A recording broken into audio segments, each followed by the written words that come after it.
Well, hey guys, hello and welcome to Niti Shiksha, and this is Mihir Thakur, and today we are going to discuss a very important news। अभी recently India और Australia इन दोनों ने अपना अभी एक नया interim trade agreement sign करने की बात करी है, क्योंकि अब इंडिया और ऑस्ट्रेलिया दोनों अपने रिलेशनशिप्स को काफ़ी अच्छा बनाने जा रहे हैं। इस वजह से इंटरिम ट्रेड एग्रीमेंट ऑस्ट्रेलिया और इंडिया जो है वो साइन करने जा रही है इस मार्च 2022 में। साथ ही साथ ऑस्ट्रेलिया का ये भी कहना है कि आने वाले 12 से 18 महीनों में ऑस्ट्रेलिया और इंडिया जो है वो कॉम्प्रिहेंसिव इकोनॉमिक कोऑपरेशन एग्रीमेंट भी साइन करेगी। और ये कहा जा रहा है कि इंडिया ऑस्ट्रेलिया अब अपने रिलेशनशिप्स को बहुत ही ज़्यादा बेटर बनाने वाले हैं, और कैसे अपने ट्रेड रिलेशनशिप्स को आगे बढ़ा करके ले जाएंगे, इन सभी चीज़ों पे आज की वीडियो में हम लोग चर्चा करेंगे। तो सबसे पहले हम लोग बात करते हैं न्यूज़ की। तो न्यूज़ क्या है हम लोगों ने डिस्कस कर लिया है। The agreement will cover the most area of interest for both countries including goods and services. देखो, अभी जो इंटरिम ट्रेड एग्रीमेंट साइन होने वाला है इसमें दोनों कंट्री जो है वो गुड्स एंड सर्विसेज दोनों के ऊपर जो है वो ध्यान देंगी और दोनों के साथ बिजनेस आगे बढ़ा करके अपना चलेंगी। तो आज की वीडियो में हम लोग ये भी समझेंगे कि इंटरिम ट्रेड एग्रीमेंट क्या होता है, साथ ही साथ फ्री ट्रेड एग्रीमेंट अगर किसी कंट्री के साथ साइन की जाती है तो उसमें क्या क्या जो है वो बिजनेस कैसे होती है, और जो आपने यहाँ पे देखा कॉम्प्रिहेंसिव इकोनॉमिक कोऑपरेशन एग्रीमेंट ये क्या होता है, फिर एक साथ में सेपा होता है उसमें क्या होता है। इन सभी चीज़ों को आज हम डिटेल्स में समझेंगे और साथ ही साथ जो करंट न्यूज़ है इस पर भी थोड़ा एनालिसिस करेंगे। तो स्टार्ट करते हैं आज के इस वीडियो को without any further delay. So let's begin. Okay, तो सबसे पहले हम लोग स्टार्ट करते हैं what is an interim trade agreement. ये समझना काफ़ी ज़्यादा इंपॉर्टेंट हो जाता है, क्योंकि अभी यही एग्रीमेंट जो है वो साइन करने जा रही है इंडिया और ऑस्ट्रेलिया। देखो, इंटरिम ट्रेड एग्रीमेंट एक तरीके का अर्ली हार्वेस्ट ट्रेड एग्रीमेंट होता है, यानी कि कोई भी कंट्री अपना ट्रेड रिलेशनशिप स्टार्ट करने से पहले ये एग्रीमेंट साइन करती है, और यही एग्रीमेंट आगे आने वाले समय में जब बेटर अच्छा होने लग जाता है, दोनों कंट्री के बीच में काफ़ी बेटर रिलेशनशिप ट्रेड का हो जाता है, तब जा करके फ्री ट्रेड एग्रीमेंट जो है वो साइन किया जाता है। एंड द प्रॉब्लम क्या होता है ना, कभी कभी देखो क्या होता है कि अर्ली हार्वेस्ट स्कीम जो होता है ये कभी जो है बहुत ही लो हो जाता है, इसका रिजल्ट काफ़ी बेटर नहीं मिल पाता है। इस वजह से क्या होता है कि कई सारी कंट्री जो है वो फ्री ट्रेड एग्रीमेंट साइन नहीं कर पाते हैं, और यहाँ पे हो जाता है क्या कि जो इंटरिम ट्रेड एग्रीमेंट साइन किया हुआ रहता है उस पर ही कई सारे कंट्री काफ़ी समय तक जो है वो लंबे अरसे तक अपना ट्रेड करते रह जाते हैं। क्यों? क्योंकि जो है इन दोनों के बीच में रिलेशंस नहीं हो पाता है और ज़्यादा बेटर, और जो फ्री ट्रेड एग्रीमेंट का एग्रीमेंट होता है वो डिले चलता रहता है। तो अगर हम एग्जाम्पल की बात करें तो इंडिया ने थाईलैंड के साथ 2004 में इंटरिम ट्रेड एग्रीमेंट साइन किया, यानी कि अर्ली हार्वेस्ट एग्रीमेंट साइन किया, लेकिन आज तक इंडिया जो है इससे फ्री ट्रेड एग्रीमेंट साइन नहीं कर पाया है।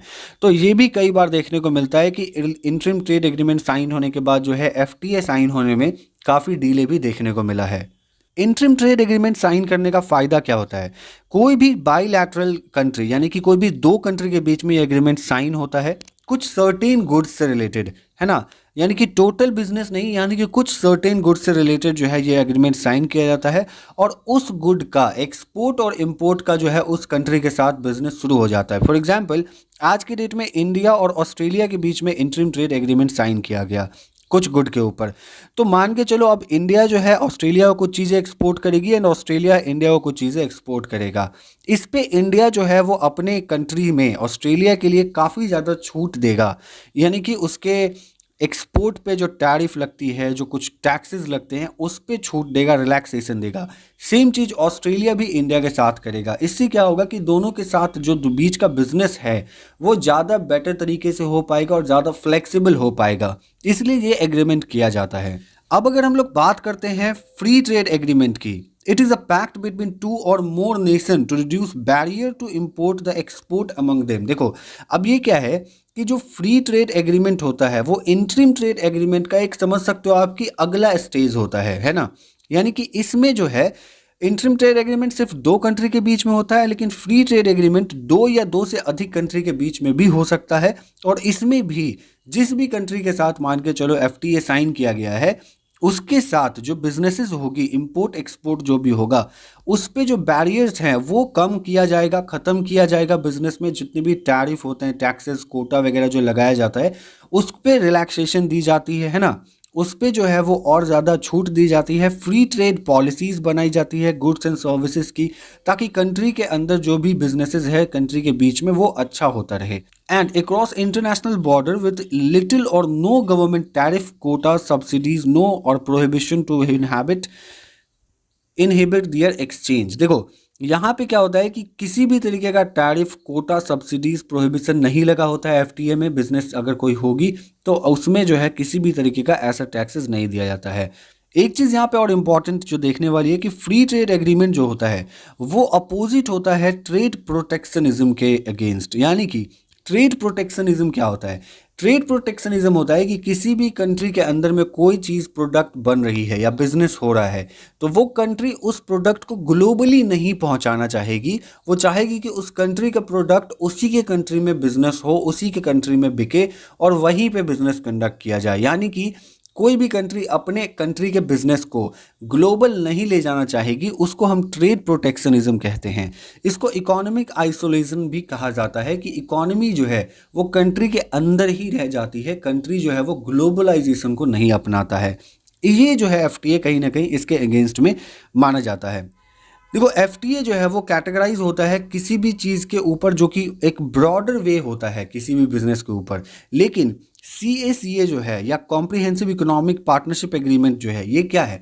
ये किसी भी और ज़्यादा डेप्थ में बिजनेस करने के लिए होता है। यानी कि एफटीए का आप एक और नेक्स्ट स्टेज समझ सकते हो।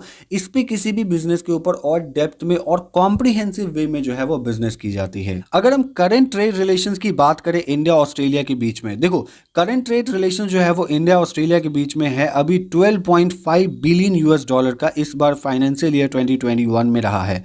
की imports of from Australia, Australia से हम लोगों ने क्या क्या सबसे ज़्यादा मंगवाया है, जिसमें इंक्लूड होता है coal, gold and liquefied natural gas. ये सभी चीज़ें जो है वो काफ़ी ज़्यादा इंपॉर्टेंट चीज़ थी जो इस बार फाइनेंशियल ईयर 2021 में हम लोगों ने ऑस्ट्रेलिया से लिया। और ऑस्ट्रेलिया को हम लोगों ने क्या क्या एक्सपोर्ट किया है, इसमें अगर हम देखेंगे इंडिया ने क्या ऑस्ट्रेलिया से बेचा है, दिया है ऑस्ट्रेलिया को, तो diesel, petrol, gems and jewelleries, इन सभी चीज़ों का एक्सपोर्ट हम लोगों ने ऑस्ट्रेलिया को किया है।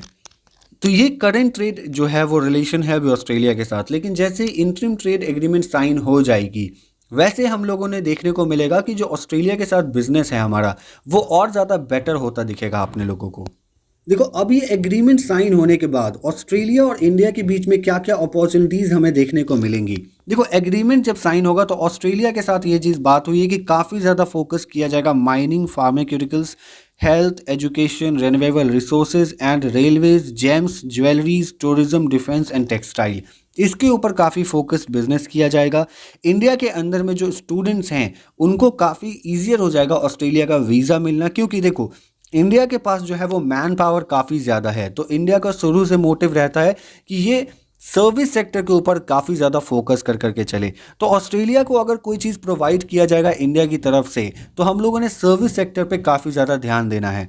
तो सर्विस सेक्टर जैसे ही प्रोवाइड होगी तो उसमें स्टूडेंट्स को काफ़ी ज़्यादा जॉब जो है वो ऑस्ट्रेलिया के अंदर मिलेंगी। जब ऑस्ट्रेलिया के अंदर जॉब मिलेगी तो स्टूडेंट्स वहाँ जाएंगे, और जब जाएंगे तो इंटरिम ट्रेड एग्रीमेंट की वजह से ऑस्ट्रेलिया के साथ बिजनेस अच्छा रिलेशन होने की वजह से वीज़ाज़ मिलना भी ईजी हो जाएगा। इससे इंडिया को क्या फ़ायदा होगा? देखो जब भी कोई हमारे कंट्री से किसी दूसरे कंट्री में जा करके जॉब करता है तब वो वहाँ से हमें फॉरेन रेमिटेंसेस भेजता है। फॉरेन रेमिटेंसेस का मतलब जो वो कमाता है उसका कुछ परसेंटेज हमें इंडिया को मिलता है। इससे इंडिया को काफ़ी ज़्यादा फ़ायदा होता है।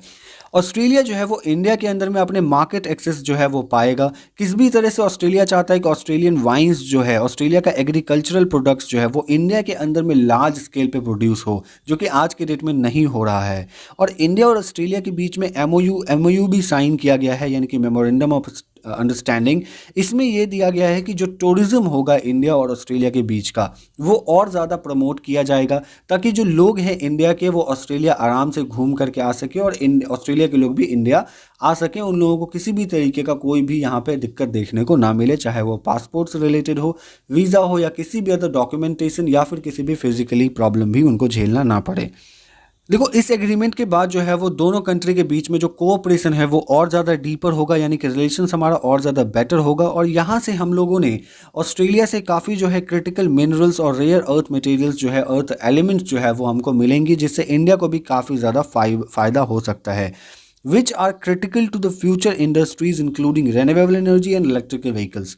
यानी कि जो भी रेयर अर्थ एलिमेंट हैं, जो क्रिटिकल मटेरियल्स हैं, जो और ज़्यादा कहीं उपलब्ध नहीं होती हैं, तो जो ऑस्ट्रेलिया इंडिया के पास होंगी उससे हम आने वाले टाइम में जो रेन्यूएबल एनर्जी है उसमें यूज़ कर पाएंगे। साथ ही साथ जो इलेक्ट्रिकल व्हीकल्स आने वाले टाइम में अभी बन रही हैं और इन फ्यूचर जो भी हम लोगों ने उसको और ज़्यादा बेटर बनाना है, उसमें हम लोग काफ़ी यूज़ कर पाएंगे इन मिनरल्स का और इन अर्थ एलिमेंट्स का।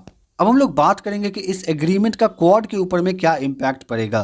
क्वाड में ऑलरेडी जो है इंडिया, यूएस एंड ऑस्ट्रेलिया ये सभी जो है वो हैं, यानी कि क्वाड एक 4 कंट्री का समूह है जो मिलकर के काम कर रही हैं।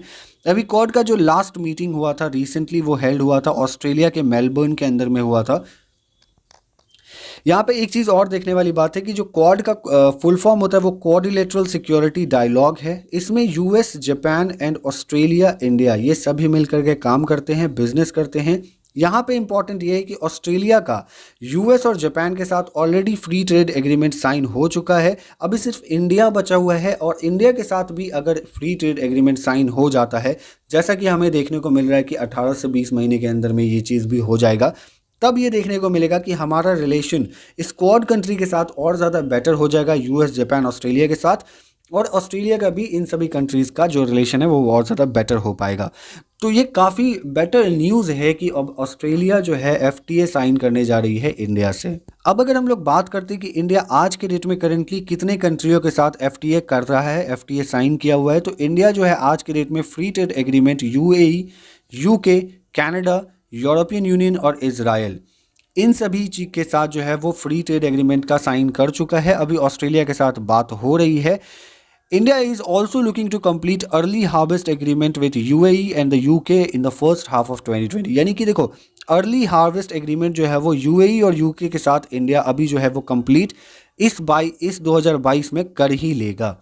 ये देख सकते हो आप, ऑस्ट्रेलिया का मैप है, इसमें आपको ये देखने को मिलेगा, ये ऑस्ट्रेलियन रीजन आपको दिखेगा जितना भी ग्रीन कलर का है। इसमें कोरल सी आपको यहाँ पे देखने को मिलेगा। क्वेश्चंस यहाँ पे काफ़ी बनती रहती है कि कोरल सी वर्ल्ड का सबसे बड़ा कहाँ है, तो ऑस्ट्रेलिया के बगल में है, जहाँ पे कोरल रीफ, दुनिया में सबसे ज़्यादा कोरल रीफ इसी जगह पे पाई जाती है। एंड आई होप आपको आज का वीडियो पसंद आया होगा और जो भी कंसेप्ट थी इस वीडियो के अंदर में वो क्लियर हो गई होंगी, और जो रिलेशंस है इंडिया ऑस्ट्रेलिया का कैसे हमारा आगे आने वाले टाइम में बेटर होगा, एफटीए क्या होता है, इंटरिम ट्रेड एग्रीमेंट क्या होता है, इन सभी चीज़ों पे जो डाउट होंगी वो क्लियर हो गई होंगी।